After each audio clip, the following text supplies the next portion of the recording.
ஒரு மனுஷன் எதையாவது பண்ணி முன்னுக்கு வரலாம்னு பார்ப்பான். கால் வைக்கிற இடமெல்லாம் கண்ணி விடி வைக்கிறாங்களே. வணக்கம். இன்னைக்கு நம்ம ஒரு சூப்பரான ஹாரர் த்ரில்லர் மூவியை நம்ம இன்னைக்கு பார்ப்போம். அது என்ன படம்னு பார்த்தீங்கன்னா தி ஸ்ட்ராங்கஸ்ட் சாப்டர் 1. இந்த படத்தினுடைய கதையை ஒரு சுருக்கமாக பார்த்துடலாம். இந்த படத்தினுடைய ஸ்டோரி என்னன்னு பார்த்தீங்கன்னா, ஒரு லவர்ஸாக இருக்கிற கணவன் மனைவியாக மாற போகிற அவங்க என்ன பண்ணுறாங்கன்னா, ஒரு கார் எடுத்துக்கிட்டு ஒரு காட்டுக்குள்ளே போகிறாங்க. காட்டுக்குள்ளே போயிட்டு ஒரு விசித்திரமான ஒரு ஊரை பார்க்குறாங்க. அந்த இடத்துல சாப்பிடலாம் அப்படின்னு சொல்லிட்டு போகிறாங்க. அது அவங்க 5வது சந்திப்பு. அதாவது 5 வருஷம் ஆயிடுச்சு அவங்க மீட் பண்ணி. அதனோட செலிப்ரேட் பண்ணுறதுக்கு ஒரு இடத்துக்கு போய் சாப்பிட போகிறாங்க ஒரு ஹோட்டலில். அவங்க சாப்பிட்டு வெளியே வரும்போது என்ன ஆகுதுன்னா, இப்போ தான் ஸ்டோரியோட எண்டிங்கே வரும். ஏன்னா ஒரு 10 நிமிஷம் இந்த படத்தினுடைய கொஞ்சம் ஜவ் மாதிரி, ஃபஸ்ட்டு இங்கிலீஷ் படங்கள்லாம் உங்களுக்கு தெரியும், ஃபஸ்ட்டு ஜவ் மாதிரி கொஞ்சம் இழுப்பாங்க. இழுத்த உடனே ஒரு ஆக்ஷனோ ஒரு த்ரில்லரோ ஒரு ஹாரரோ காட்டி அதுக்கப்புறமா படத்தை ஸ்பீட் பண்ணி கிளைமேக்ஸில் வேற லெவலில் முடிப்பாங்க. அந்த மாதிரி ஒரு வரிசையில் வந்த படம் தான் இந்த படமும். இந்த படம் அந்த 2 பேரும் ஹோட்டலில் சாப்பிட்டு வெளியே காரை ஸ்டார்ட் பண்ணுறாங்க. ஸ்டார்ட் பண்ணும்போது என்ன ஆகுதுன்னா, அந்த கார் ஸ்டார்ட் ஆகாமல் போயிடுது.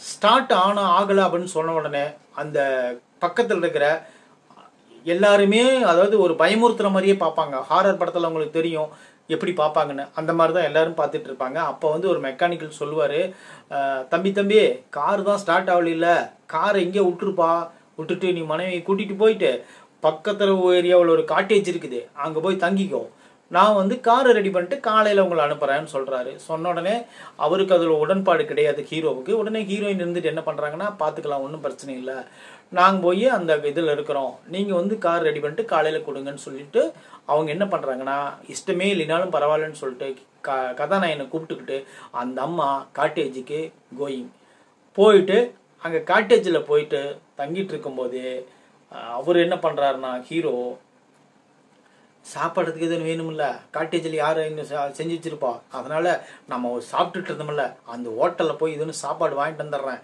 உனக்கு என்ன வேணும்னு கேட்குறாங்க. கேட்ட உடனே சரி ஓகே எனக்கு வெஜ்ஜு வாங்கிட்டு வந்துடுன்னு சொல்கிறாங்க. அவர் போய் என்ன பண்ணுறாருன்னா அந்த ஹோட்டலுக்கு போயிடுறாரு. போன உடனே இந்த அம்மா தனியாக அந்த வீட்டில் இருக்கு. ஒரு அமானுஷ்ய சக்தி இந்த அம்மாவை பயமுறுத்திக்கிட்டே இருக்கு. ஹீரோயினியை பயமுறுத்திட்டு பயந்துக்கிட்டே இருக்காங்க. பயந்துட்டு இருக்கும்போது என்ன ஆகுதுன்னா, அப்போ ஒரு காலிங் பெல் அடிக்குது. ஒரு உருவம் அடிச்சோன்னா வெளியே போய் கேட்குறாங்க, அவங்க யாராச்சும் இருக்கிறாங்களான்னு கேட்குறாங்க. யாரும் இங்கே நீங்கள் கேட்குற ஆள் இங்கே இல்லைன்னு சொல்லி முடிக்க விடுறாங்க. அதுக்கப்புறமும் இவங்க ரொம்ப பயந்துட்டு இருக்கும்போது ஹீரோ உள்ளே வந்துடுறாரு. வந்த உடனே அந்த அம்மா சொல்லுது, இந்த ரூமுக்குள்ளே ஒரு எனக்கு நாம் 2 பேர் இல்லாமல் இன்னொரு ஆள் இருக்கிறாங்க, அது யாருன்னு கண்டுபிடிக்கணுங்க அப்படின்னு சொல்லிடுறாங்க. சொன்ன உடனே நம்ம ஹீரோவுக்கு அதுக்கப்புறம் நடக்கிற சம்பவங்கள் என்னன்னு இந்த படத்தினுடைய கிளைமேக்ஸ் அதுதான். 3 முகமூடி போட்ட 2 பெண்கள் ஒரு ஆண் முகமூடி போட்டவங்க அவங்கள துரத்தி கொல்றதுக்கு முடிவெடுக்கிறாங்க. கடைசியில கொன்னே போடுறாங்க. அதுதான் அது ஏன் என்னன்னு சொல்லிட்டு சாப்டர் 1ல் ட்விஸ்டோட முடிச்சிருக்கிறாங்க.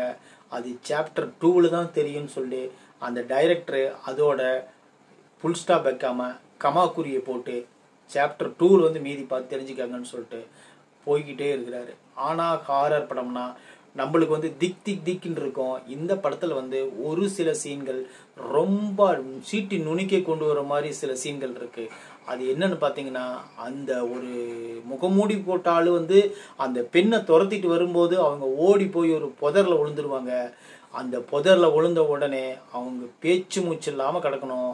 அந்த உருவம் அப்படியே உத்து பார்த்துட்டு இருக்கும். கையில் கொடூரமான ஒரு பொருள் இருக்கும். ஏன்னா கொஞ்சம் அசைஞ்சாலும் அந்த புதரை நீட்டி அந்த கத்தியை போட்டுருச்சுன்னா அந்த அம்மா செத்துரும். ஆனால் அந்த புதருக்குள்ள மூச்சு விடாமல் அந்த அம்மா படுத்திருக்கும்.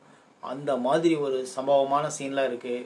2வது கோடாரி வச்சு சில ட்ராங்டர்னு ஒரு படம் பார்த்துருப்பீங்க.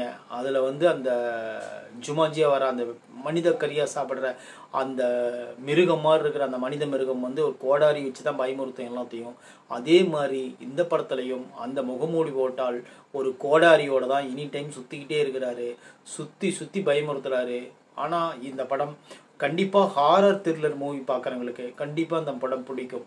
கண்டிப்பாக நீங்கள் ஒரு டைம் கிடைச்சா நீங்கள் கண்டிப்பாக பாருங்கள். இந்த படம் நல்லாவே இருக்குது. சாப்டர் 2ல் இன்னும் சில விஷயங்கள் நம்மளுக்கு தெரிய வரலாம்.